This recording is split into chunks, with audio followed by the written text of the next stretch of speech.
Dans cette vidéo, je vais présenter comment on utilise le logiciel Plickers. Dans ma barre de recherche de Google, j'ai tapé Plickers et on me dit que c'est un outil simple, puissant, qui permet aux enseignants de collecter en temps réel des informations d'évaluation sans l'aide des téléphones portables de nos élèves. En soi, on n'utilise que celui de l'enseignant.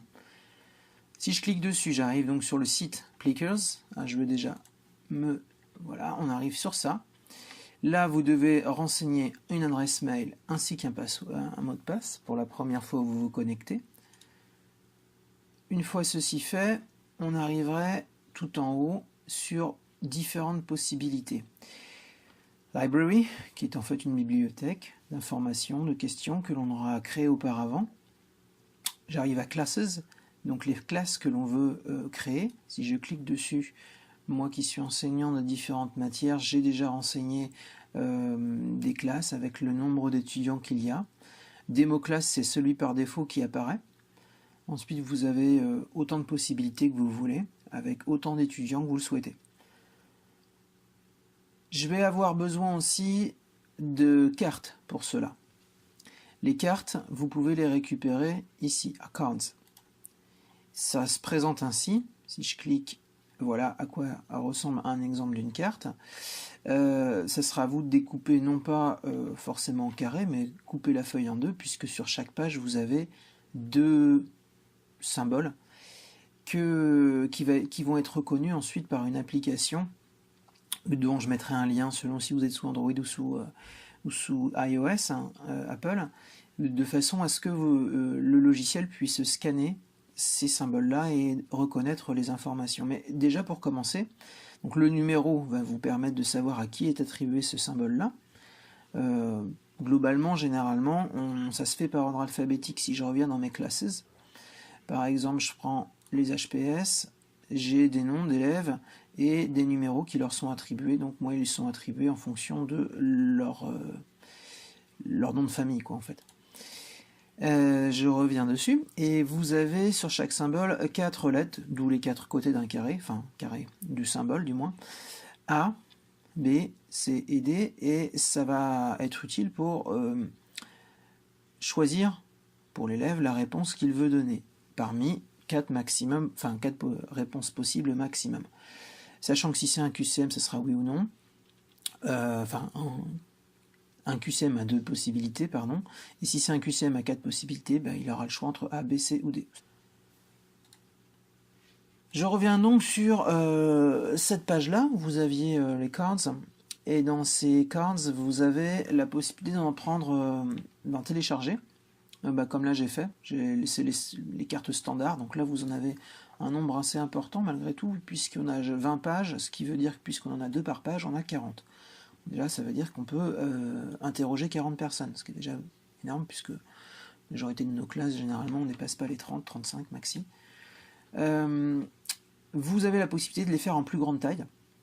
Ça sera dans font size, vous regardez le normal, ou alors large.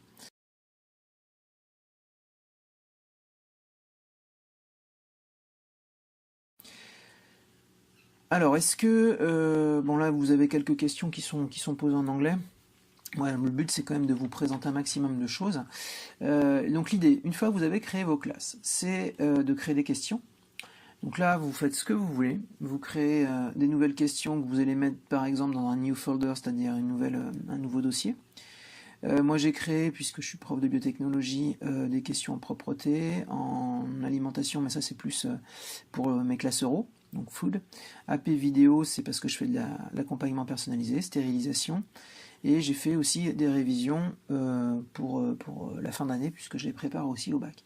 Donc ça, vous avez l'embarras du choix, et dans chacune, par exemple, en propreté, j'ai posé des questions. On va en faire une ensemble. Ah bah tiens, la première, c'était... je vais peut-être reprendre celle-ci d'ailleurs, parce qu'après je peux l'éditer. Dans l'édition, c'est ce petit élément-là, éditer la question. Donc, ça apparaîtrait de façon vierge en quelque sorte à l'écran. Le principe de l'aspiration est basé sur, et là j'ai choisi des choix multiples avec 4 possibilités de réponse: la dépression d'air, l'injection de produit, le phénomène de souffle ou la rotation de la brosse. Là, vous mettez ce que vous souhaitez. Le principe d'un QCM, c'est qu'il y ait au moins une bonne réponse. Il peut en avoir deux si vous le souhaitez. Donc dans ce cas-là, il faudrait renseigner cocher deux bonnes réponses. On a la possibilité aussi de faire des questions juste vrai ou faux, auquel cas, il faudrait que je vous montre la deuxième, celle qui est juste en dessous. Un savon antiseptique permet d'éliminer toutes les bactéries. Là, j'aurais dû faire vrai ou faux, parce que c'est juste ça. Et j'avais mis quoi, moi, à la base? J'avais mis faux. Ok, donc, je vais refaire ça, puisque visiblement, en plus, ça n'avait pas été très bien fait. J'avais deux réponses que j'attendais, donc autant utiliser cette version-là. Vrai, faux, et je coche faux, puisque ça ne tue pas toutes les bactéries, ça va en tuer une bonne partie. Ça, c'était destiné à des CAP. Là, d'ailleurs, vous avez des petites couleurs qui vont correspondre à vos classes que vous avez renseignées. Donc moi, mes deux APH, ils sont en cette couleur rose, là, fuchsia. Et puis, ça va être indiqué en bas. Vous pouvez bien sûr attribuer ces questions-là à n'importe quel type de classe. Je fais Save pour ne pas perdre le bénéfice de cette question. Vous en créez autant que vous voulez. La seule chose qu'il faudra que vous fassiez, c'est Add to Queue. C'est-à-dire que vous allez l'ajouter à une liste de questions que vous voulez soumettre à des élèves.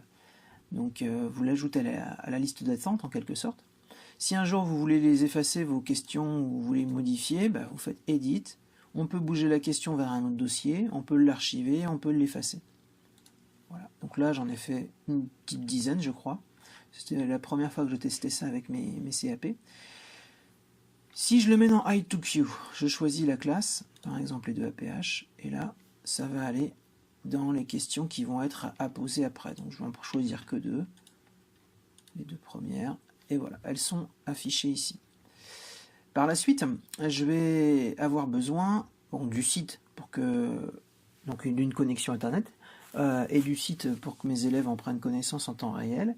Et moi, avec mon application, soit je suis sous Android et j'ai téléchargé l'application sur l'Android Market, soit j'ai un Apple, un iPhone ou un iPad, peu importe, et je télécharge l'application sur le Market d'iOS. Il va scanner les réponses de mes élèves qui vont me présenter ces fameuses cartes-là. Mais pour que ça marche, il faut que je leur présente les questions en cliquant sur Live View. Donc là, évidemment, vous n'allez pas le voir sous l'écran parce que je n'ai pas encore lancé l'application de mon téléphone. Je vais le faire dans un second temps, mais pour cela, je vais utiliser une vidéo qui a déjà été toute faite. C'est juste que moi, je vais la commenter en français, alors que normalement, c'est des vidéos que l'on trouve en anglais dans la partie Help. Vous avez quelques informations qui sont données, notamment comment fonctionne LiveView, comment fonctionne le phénomène de scan de cartes. Tout ça c'est très intéressant, malheureusement c'est en anglais, donc je vais y venir. Pour illustrer le propos de l'utilisation de Plickers en temps réel, j'ai trouvé une vidéo sur YouTube qui présente en parallèle comment ça va fonctionner sur l'écran que les élèves vont voir, à savoir l'écran de PC là, qui va être projeté. Et sur votre smartphone, en l'occurrence il s'agit d'un iPhone, l'application Plickers, sachant que l'icône est exactement la même si vous l'achetez, si vous la prenez sur l'Android Market. Je précise que ces applications sont gratuites. Donc je vais lancer la vidéo parce que là la personne, vous allez voir, va cliquer sur Plickers pour arriver sur l'écran de LiveView aussi. La classe à choisir, et puis ensuite les questions vont arriver. Donc là on retrouve la série de 4 questions qu'elle a préparées à droite, ici, dont la première correspond à celle qui apparaît sur l'écran à gauche, donc celle que les élèves voient. Les élèves vont voir aussi ça, et vous, quand vous allez donc sélectionner cette première question, ce qui va se produire là un instant, on va voir les élèves qui répondent. Donc, globalement, ça va donner ce qui suit. Alors j'avance un peu dans la vidéo parce que là la personne doit parler, j'ai coupé le son moi pour pouvoir vous le faire en français, voilà. Donc là en fait elle va utiliser tout simplement ces feuilles devant elle, bon peu importe, ça pourrait être des élèves qui tirent la feuille, ça revient au même. Ce que l'on remarque, c'est qu'en fait l'application possède à l'intérieur un scanner comme un peu un appareil de photo, et il va reconnaître le pictogramme qui est présenté. Ce pictogramme là donc a 4 faces, A, B, C, D.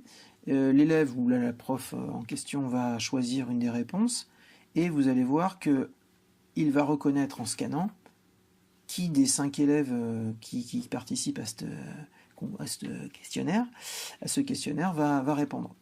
Et ça va apparaître en haut à droite et en bas à gauche. Donc là, il s'agit du 1, à savoir l'invité. Là, il s'agit, une fois qu'il a scanné, là, il ne le reconnaît pas. Normalement, ça se fait automatiquement. Voilà. Suzanne, donc là sur l'image, vous avez vu Suzanne F apparaître. Il a scanné. Suzanne F, ça correspondait au numéro 2. Le numéro 3, ça a été scanné aussi. Ainsi de suite. Si vous avez 30 élèves, sachez que vous n'êtes pas obligé de les faire un par un. Vous pouvez les faire sans bouger de votre place. Tous les élèves qui sont présents face à vous. La seule petite difficulté qui peut apparaître, c'est si l'élève cache en montrant la feuille vers vous, avec son doigt, il cache une partie du symbole, auquel cas l'application n'est pas en mesure de reconnaître véritablement quelle est la réponse qu'il donne. Vous dites juste à l'élève, dans ce cas-là, est-ce que tu peux retenir un petit peu mieux ta feuille ou la présenter différemment. Donc vous faites ça sur l'ensemble de vos questions. Alors évidemment, il faut que les 6 élèves qui sont présents là répondent, et on passe aux différentes questions les unes après les autres. Alors maintenant, je vais passer sur l'ensemble des réponses obtenues, puisque dans cette vidéo, la personne ne le présente pas. Donc je vais revenir sur le site Plickers, et ça va me permettre d'expliquer aussi la dernière rubrique, puisqu'on a vu, on a commencé par classe, en créant les classes que l'on voulait. Ensuite, library qui correspond aux bibliothèques de questions, toutes les questions qu'on a voulu créer, qui sont là, dans les différents dossiers. Puis on a vu le live view lorsqu'on lance une série de questions en temps réel. Et enfin, report, ça sera les résultats, en fait, des données qui vont apparaître soit sous forme de graphique, soit au cas par cas, et qui peuvent être utiles pour vous, mais également pour les élèves, savoir où elles se situent. Donc, vous avez deux possibilités, soit l'historique des questions posées, donc selon toutes les classes. Alors, vous voyez, par exemple, là, c'est parce que c'est Greta à qui j'ai posé ces questions-là. Voilà. Et puis, toute une ribambelle. Ça, je l'ai posé le 27 avril apparemment. D'accord. Et si je vais dans Score Sheet, ça va être intéressant. Enfin, c'est souvent celui que j'utilise parce que vous allez avoir l'ensemble des questions sous forme de graphique. Donc, le 5 avril, j'avais vu. Donc, on va mettre du 04-21 par exemple, ou 22 jusqu'au 04-27. Et on va retrouver les questions que j'avais dû poser. Ah oui, c'était pas pour cela. Pardon, c'est pour ça que ça apparaît pas. Voilà. Et vont apparaître dans ce cas-là les noms des étudiants ou des stagiaires que vous avez. Le total de bonnes réponses, c'est toutes les questions qui ont été posées en fonction des réponses qui ont été données. Par exemple, la première, qui correspond à celle-ci, si je clique dessus, elle apparaît tout à droite. À quoi correspond cette image? J'avais proposé des streptos, des staphylos, des bacilles et un biofilm. Il s'agissait d'un biofilm, et j'ai eu que 3 bonnes réponses parmi l'ensemble de mes 8 réponses. Ce qui fait un total de 38% de bonnes réponses, et ce qui est intéressant, c'est que ça va me permettre de savoir ce que les autres ont mis comme mauvaise réponse, et de discuter, de débattre après le pourquoi ils ont mis ainsi. Je précise que dans les questions qu'on peut poser, on peut insérer des photos, d'où la photo qui est là, chose que je n'avais pas précisé tout à l'heure. Donc ainsi de suite, vous avez l'ensemble de toutes les questions, ainsi que les personnes qui ont le mieux répondu. Donc là, les meilleures réponses, c'est pas 100%, mais c'est 92%. Voilà. Alors ça, c'est une façon de représenter les réponses. Sinon, il y a réponse par réponse, ainsi. Là, vous n'avez juste pas les noms. En cliquant dessus, on arrive à la même information, si vous voulez, mais là, c'est beaucoup moins synthétique, parce que c'est question par question, ou réponse par réponse. On peut imprimer l'ensemble, d'ailleurs. Voilà, j'espère que ce tutoriel vous aura été une précieuse aide, et puis que vous utiliserez Plickers dans votre enseignement quotidien. Bonne journée.